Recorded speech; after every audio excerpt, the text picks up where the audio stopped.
Esta noche continuamos con nuestro análisis del argumento del apóstol Pablo en el capítulo 4 de la epístola a los Romanos. El viernes por la noche llegamos al versículo 3, donde cita el pasaje de las Escrituras que recordarán sobre Abraham, que estableció las Escrituras. Abraham creyó a Dios y le fue contado por justicia. Ahora bien, el argumento del apóstol, como recordarán, es el siguiente. Él ha mostrado ante ellos esta gran doctrina central y vital de la justificación por la fe sola. Ese ha sido su tema en el capítulo 3, desde el versículo 21 hasta el versículo 31 al final. Ahora aborda las posibles objeciones, y de hecho había muchos que planteaban estas objeciones, en particular los judíos. Su sensación era que, de una forma u otra, esta enseñanza, esta predicación del Evangelio, esta doctrina de la justificación por la fe en particular, les parecía que socavaba todo el Antiguo Testamento, que lo hacía innecesario, que lo descartaba, que lo echaba por la borda. Por eso, el apóstol está muy ansioso por demostrar que este mensaje del Evangelio, lejos de contradecir el Antiguo Testamento, no solo es una continuación del mismo, sino que es aún más importante. La doctrina que él predica es una doctrina que ya se encuentra en el propio Antiguo Testamento. Ahora se propone demostrarlo tomando el caso de Abraham, el padre de la nación, el hombre al que siempre miraban y del que estaban tan justamente orgullosos. Lo que dice es que, como nuestro padre Abraham descubrió en este asunto de la carne, si Abraham fue justificado por las obras, tiene de qué gloriarse. Pero él dice que eso es impensable. Ningún hombre puede gloriarse ante Dios. De hecho, dice que no es solo una cuestión de argumentación. Tenemos una escritura y luego cita esa declaración trascendental en Génesis 15, 6 que tenemos aquí en el versículo 3.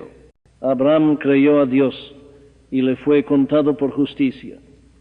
Y recordarán que vimos el contenido de eso, que esta creencia de Abraham no es una mera creencia en Dios en general. Abraham creyó en el Evangelio. Recordarán que les cité las palabras que utilizó nuestro Señor en el capítulo 8 del Evangelio de Juan. Dijo que Abraham vio mi día y se regocijó en él. Ahora debemos tener esto muy claro. Si no lo tenemos, no podremos seguir el razonamiento. Lo que el apóstol está diciendo es que Dios reveló a Abraham el camino de la salvación en Jesucristo. Abraham no lo entendió ni completa ni claramente, pero lo vio.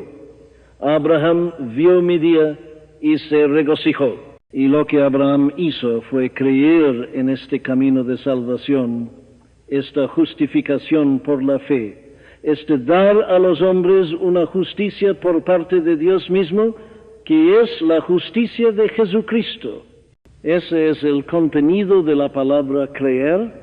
A menudo la gente piensa que la fe de Abraham solo significaba esto, que cuando Dios le dijo, sal de tu tierra, de entre los caldeos y ve a Canaán, él le creyó y lo hizo. Por supuesto que eso incluye eso, pero hay mucho más. Lo que Dios le reveló a Abraham lo pueden leer en el libro de Génesis.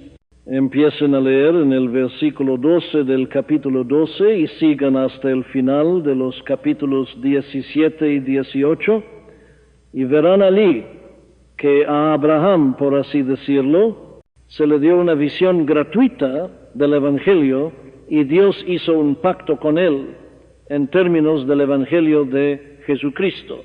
Abraham creyó eso y fue eso lo que lo justificó y le fue contado como justicia. Muy bien. Pero veis que el apóstol, después de decir eso, no se conforma con dejarlo ahí. Esa es la afirmación básica. Pero luego continúa en los versículos 4 y 5 para corroborarla, o si lo preferís, para expresarla de una manera aún más clara. La expone, la desarrolla un poco para que quede clara sin lugar a dudas ni perplejidades. Ahora bien, ¿cómo lo hace? En el versículo 4 simplemente hace una proposición general que apela a la razón y al entendimiento de todos. Aquí está. Ahora bien, al que obra no se le cuenta la recompensa por gracia, sino por deuda. En otras palabras, lo que está diciendo es esto, es una ilustración sencilla tomada de la vida cotidiana. Si yo hago un trabajo para un hombre y él me paga por hacerlo, el hombre que me paga no está siendo misericordioso conmigo, no está ejerciendo misericordia cuando me paga. Él me debe el pago, él es deudor mío. Yo he hecho el trabajo y le presento mi factura. Pues bien, al pagarme, ese hombre no está siendo realmente generoso conmigo. No está ejerciendo la gracia cuando me paga. Me debe una deuda. Yo he hecho el trabajo y le presento mi factura, le presento mi cuenta y él me paga. No hay que decir que es un acto generoso por su parte. No, estaría muy equivocado si no me pagara. Él está en deuda conmigo.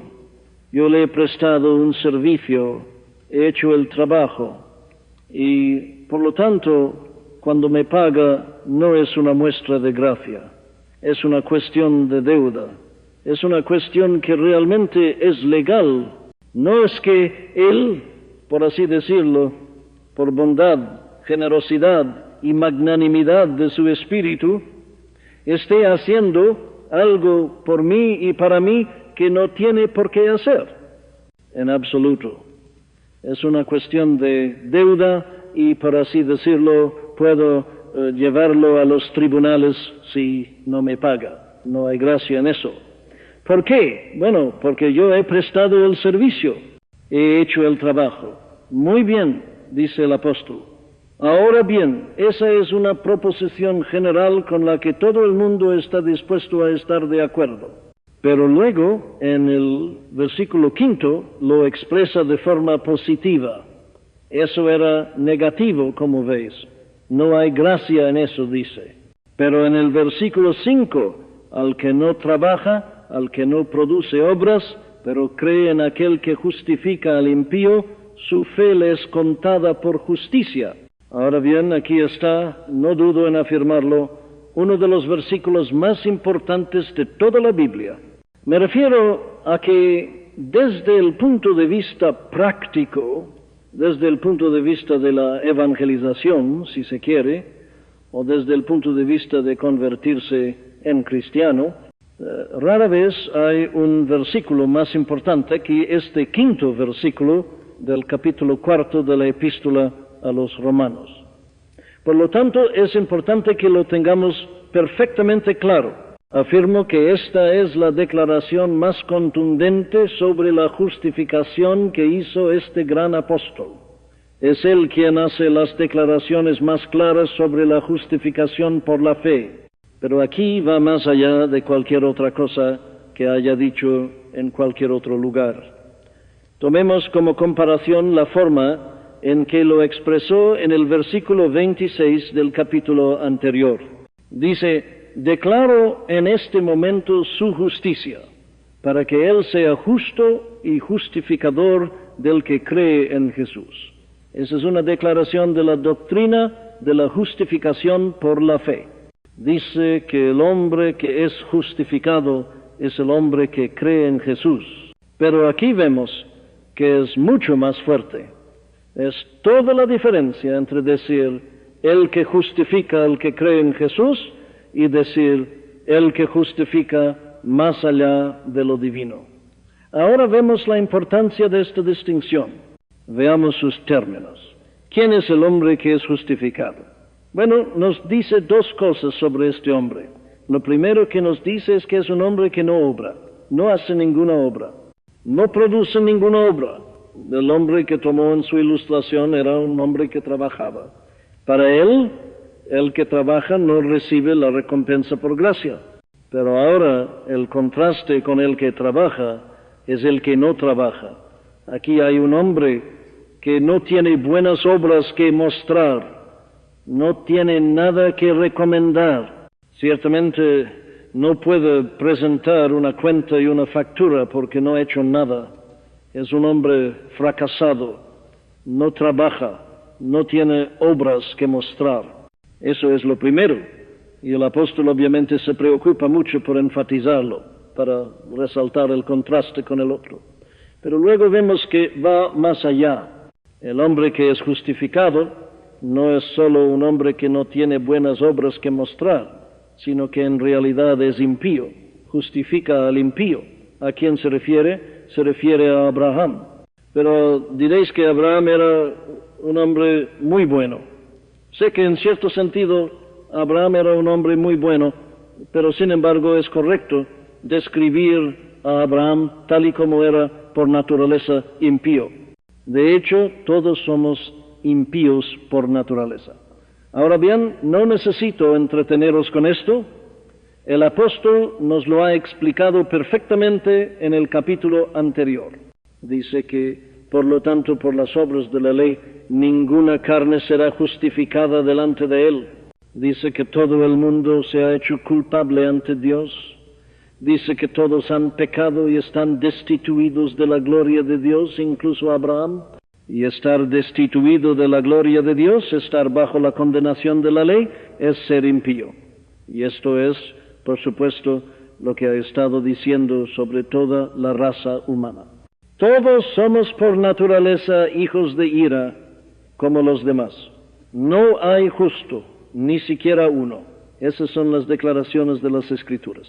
Y por supuesto, en el momento en que realmente nos convertimos en cristianos, al mirar atrás, vemos que nunca hemos sido piadosos.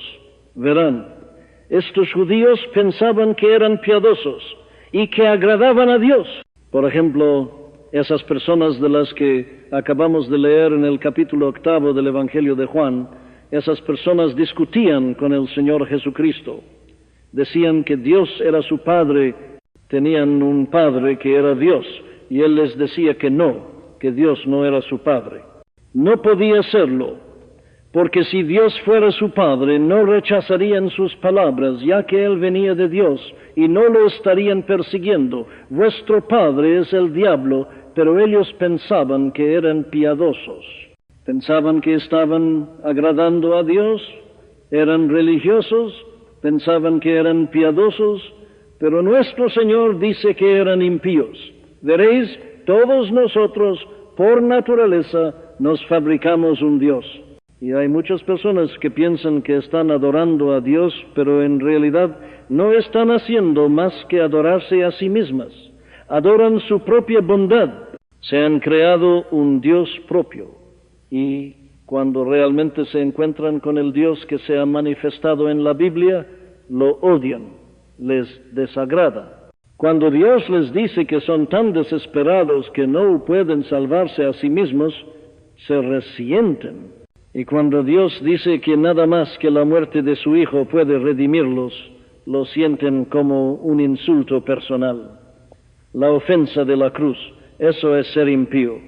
Muy bien, eso es lo que dice el apóstol, que Abraham por naturaleza, como el resto de la humanidad desde la caída de Adán, era impío. Ahora bien, esto no significa que antes de la conversión seamos tan malos como podamos ser. No dice eso. Pero lo que sí dice es que todos hemos pecado y estamos destituidos de la gloria de Dios. Ahora bien, la afirmación del apóstol es que Dios justifica a esas personas, no peores, sino más impíos. Muy bien, ¿qué nos dice esto acerca de la doctrina de la justificación solo por la fe? Aquí yo digo que esta es sin duda la declaración más clara que se ha hecho al respecto. Esto es lo que encuentro. Establece de una vez por todas que la justificación es enteramente obra de Dios. Él cree, como el apóstol, en aquel que justifica al impío. Es Él quien justifica. Es enteramente obra de Dios. Aparte de nuestras acciones, no tenemos obras ni acciones, es Dios. La segunda cosa que vemos con bastante claridad y a la que ya hemos tenido que referirnos varias veces, pero debo repetirla porque la gente persiste en caer en este error. Muestra que la justificación no nos hace justos porque Dios justifica a los impíos. Él nos justifica mientras aún somos impíos. No nos hace primero justos y luego nos justifica. No, no. Lo que dice Pablo es que justifica a los impíos, no a los impíos hechos justos, no a los injustos hechos justos, o que se vuelven justos. Son justificados tal como son, sin obras y mientras siguen siendo impíos. Una vez más vemos que debemos enfatizarlo. Ahí es donde la enseñanza católica romana no solo es peligrosa, sino que es una negación completa de la enseñanza bíblica. Ellos enseñan esto, como recordarán, que por nuestro bautismo somos hechos justos y piadosos. La justicia se nos infunde, se nos inyecta, se nos pone dentro. Y luego dicen que como hemos sido hechos justos por nuestro bautismo, somos justificados. Pero ves que eso es decir que somos justificados porque somos santificados, que es exactamente lo contrario de lo que dice el apóstol. No. Somos justificados mientras seguimos siendo impíos. Ahí está el prisionero en el banquillo, es culpable ante la ley, no tiene ningún argumento en su defensa, no tiene nada que decir en su defensa. Es él, tal y como está de pie en la oscuridad, quien es absuelto y declarado libre y justo. Él justifica al impío. Ahora bien, hago hincapié en esto por una buena razón.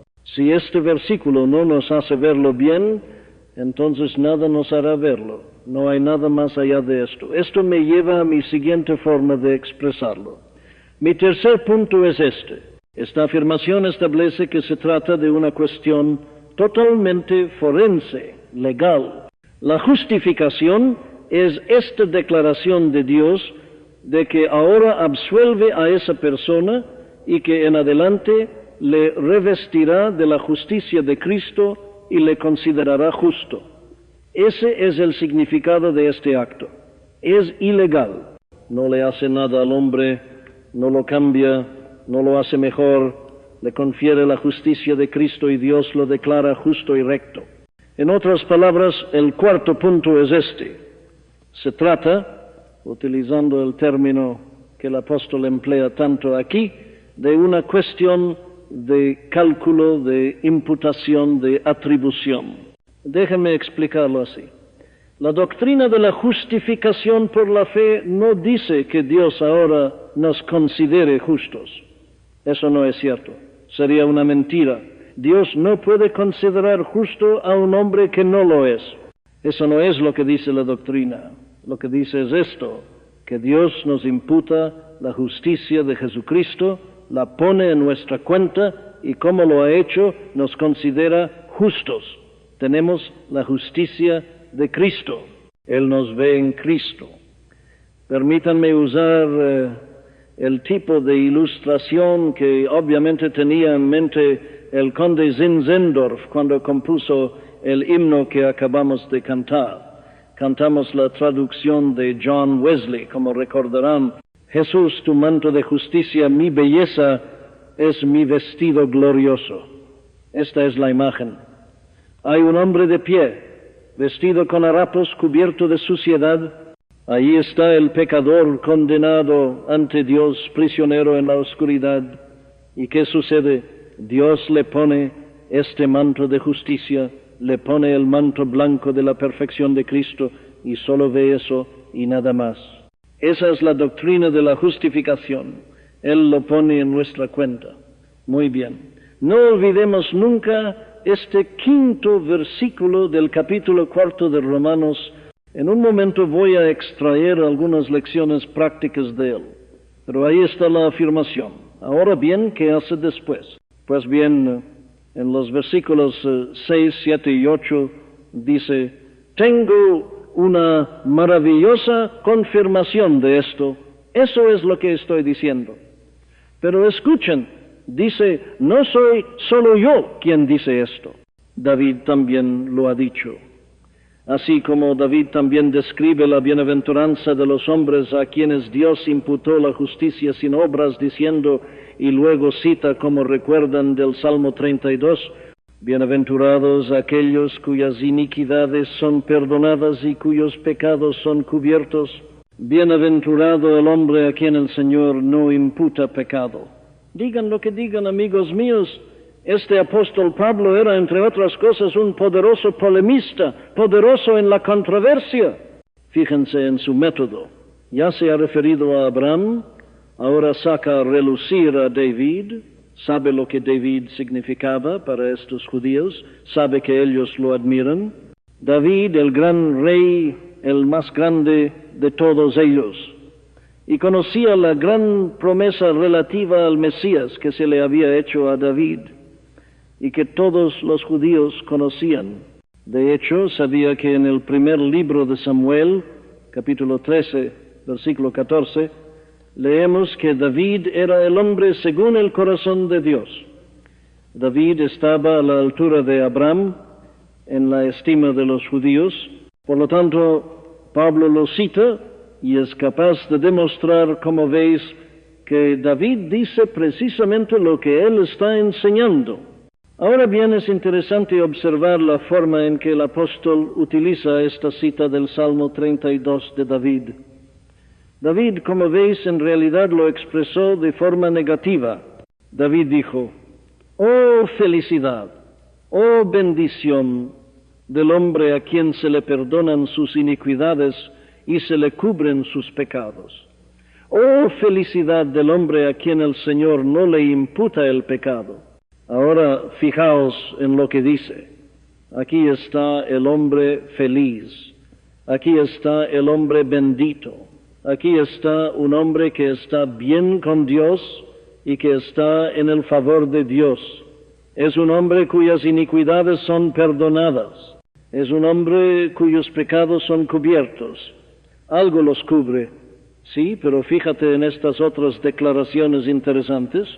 Es un hombre a quien el Señor no le imputa el pecado, no le toma en cuenta el pecado. ¿Qué significa eso? Significa esto: el hombre ha pecado, el hombre ha cometido pecado. Entonces, ¿por qué es un hombre bendito?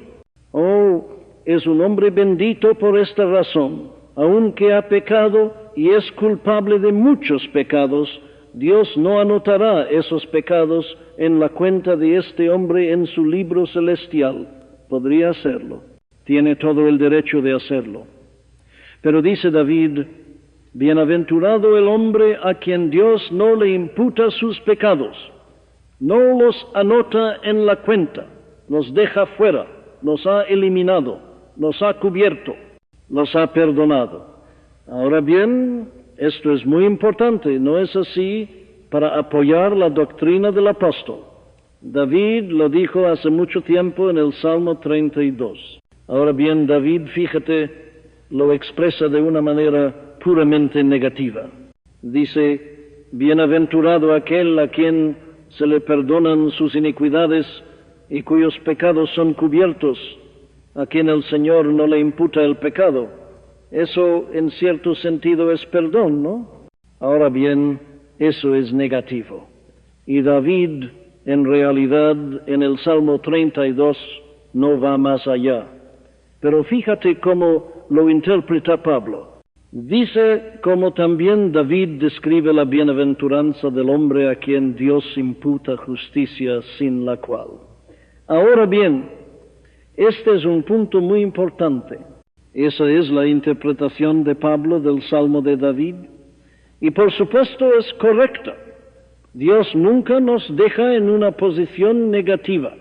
Dios no se limita a perdonarnos nuestros pecados. Verás, alguien puede perdonarte y, sin embargo, sentirse bastante distante hacia ti. Si has hecho algo contra alguien, esa persona puede decir, muy bien, no te llevaré a los tribunales, no te castigaré, te perdono. Pero eso no significa que estéis completamente reconciliados, que estéis en armonía el uno con el otro y que seas plenamente aceptado de nuevo.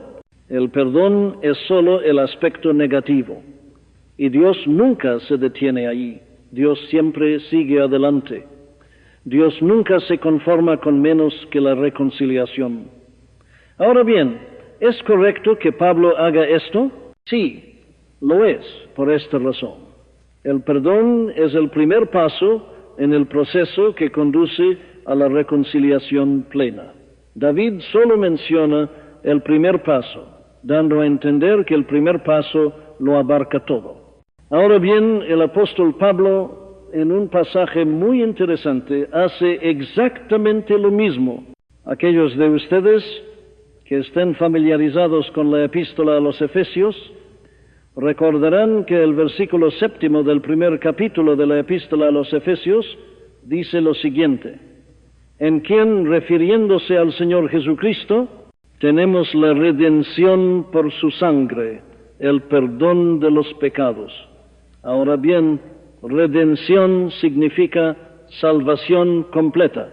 Pero Pablo dice, en quien tenemos la redención por su sangre, el perdón de los pecados, como si toda la redención no fuera más que el perdón de los pecados. Es el propio Pablo quien dice en muchos lugares que la redención significa justificación, santificación, liberación, final del cuerpo, glorificación. La redención lo es todo. Y sin embargo aquí parece describirla como si fuera solo el perdón de los pecados. Bueno, es solo una forma de hablar. Menciona el primer paso. Y si Dios da el primer paso, siempre dará todos los demás. Así que puedes dejarlo en el primer paso. Sugiere y esboza toda la redención. Ahora bien, Pablo solo nos recuerda aquí que David, en el Salmo 32, está haciendo precisamente eso. Solo lo expresa en términos de iniquidades perdonadas, pecados cubiertos, y Dios que no nos imputa nuestros pecados. Muy bien, entonces, ¿quién es el hombre bienaventurado? Déjame explicártelo así.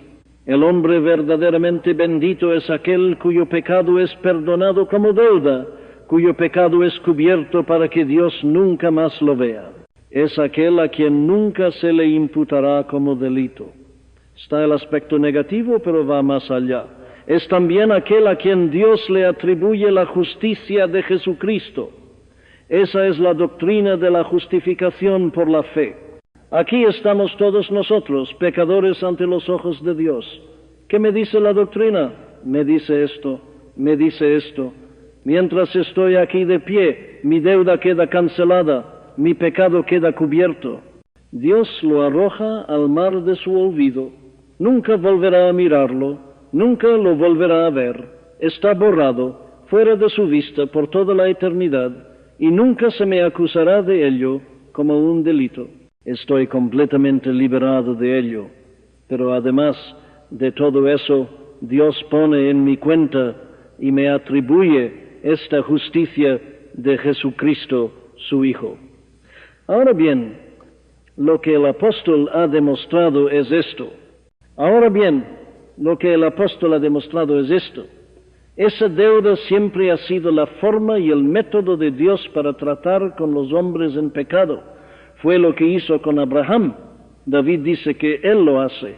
Así que tenemos a las dos mayores autoridades judías posibles, de acuerdo con la doctrina de la justificación solo por la fe. Ahora bien, ya ves a qué se reduce todo esto. Siempre es esta cuestión de la imputación. Siempre es esta cuestión de la imputación.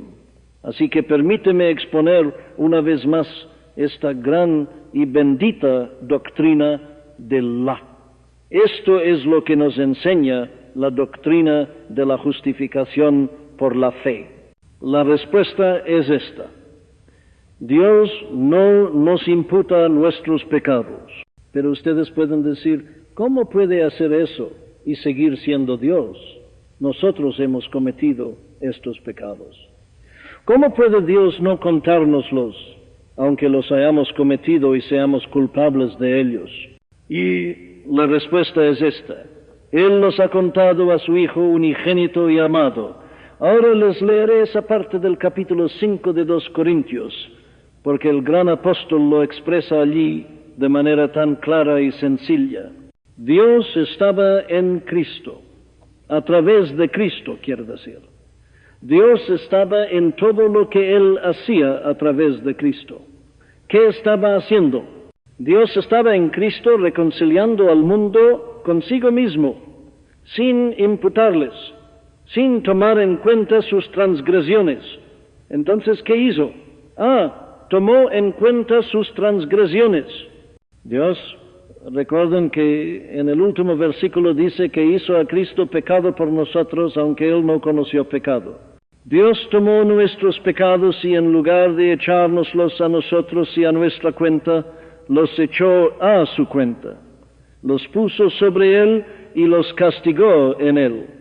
Cristo, por supuesto, vino a hacer eso. Se ofreció voluntariamente a hacerlo, se ofreció a hacerlo. Vino al mundo deliberadamente para hacer esto. Y así es como sucede. En lugar de imputar mis pecados a mí, fueron imputados a Cristo y Dios lo hirió. Él mismo llevó nuestros pecados en su cuerpo sobre el madero, para que nosotros, estando muertos en el pecado, vivamos a la justicia, por cuyas heridas fuimos sanados. Volvamos a Isaías 53, donde le vimos herido por Dios. Dios le cargó con la iniquidad de todos nosotros. En lugar de imputárnoslos a nosotros, se los imputó a Él, y Él los llevó y soportó el castigo por ellos. Esa es la primera parte de la justificación. Luego eso nos lleva a la segunda parte. ¿Veis la inversión del proceso? Nuestros pecados no se nos imputan a nosotros, sino a Él. El segundo paso, su justicia, se nos imputa a nosotros. Qué maravillosa contabilidad, por así decirlo. Qué tremenda manipulación de las cuentas, si se me permite decirlo así. Nosotros no teníamos ninguna justicia. Él tiene una justicia perfecta. Dios nos imputa su justicia. Dios estaba en Cristo reconciliando al mundo consigo mismo, no imputando sus transgresiones. Y luego vemos que Él lo hizo pecado por nosotros que no conocimos pecado. ¿Por qué? Para que fuésemos hechos justicia de Dios en Él. ¿Está claro que eso es lo que significa la justificación? Todo es obra de Dios. Nosotros no hacemos nada y no podemos hacer nada. No tenemos obras. Nuestra justicia es como trapos de inmundicia, es estiércol y basura. No tenemos nada en absoluto. Somos impíos, somos impotentes, no tenemos esperanza. Dios lo hace todo. Es enteramente obra de Dios. Es lo que Él hace en todos los aspectos con nuestros pecados que Él pone sobre Él y castiga en Él, y su justicia que Él pone sobre nosotros. Todo se hace por nosotros y lo recibimos pasivamente de Dios. Ahora bien, un cristiano, una persona que hemos salvado, es alguien que se da cuenta de eso y lo cree. Así es como nos convertimos en cristianos. Un cristiano es alguien que, habiéndose dado cuenta de esta verdad, no intenta hacer nada en absoluto. En el momento en que intentas hacer algo, significa que no lo entiendes. Por supuesto, al darte cuenta de esta gran verdad, te esforzarás con todas tus fuerzas y con todo tu ser para complacerlo y hacer todo lo que puedas, pero eso no te salva y no confías en eso para tu salvación.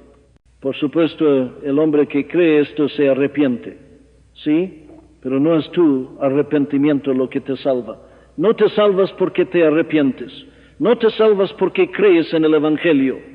Te salvas porque Dios te justifica por la justicia de Jesucristo. No tenemos ninguna obra. La fe no es obra. No tenemos nada de qué jactarnos, nada en absoluto. Es enteramente la acción de Dios. Él es el único. Ahora bien, un cristiano es aquel que ve eso y se apoya en ello. Seamos claros al respecto. ¿Puedo hacerte una pregunta? ¿Eres cristiano? ¿Eres salvo? Bien, así es como descubres la respuesta.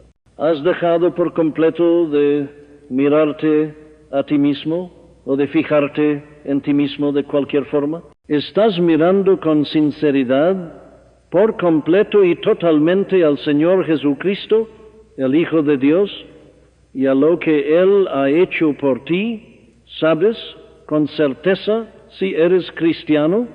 Aquí está la respuesta. ¿Te das cuenta de que no puedes hacer nada? ¿Que no puedes hacer nada para convertirte en cristiano?